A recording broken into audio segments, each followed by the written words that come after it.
Ja, Mario Midtjeboldov, 21 år, fra Vassbygd i Ørland. Jeg må bare prøve å sømme etter helvete på veddemål. Da prøver vi.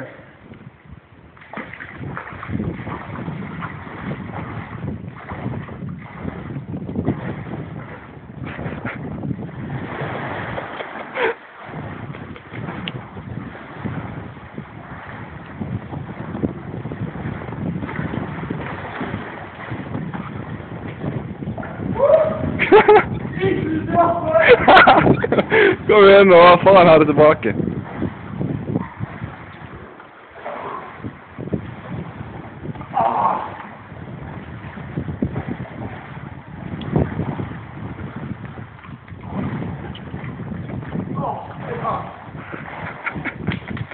Ja, jeg kan si alt. Jeg har ikke hatt det følelse i føttene. Det var is i vattnet.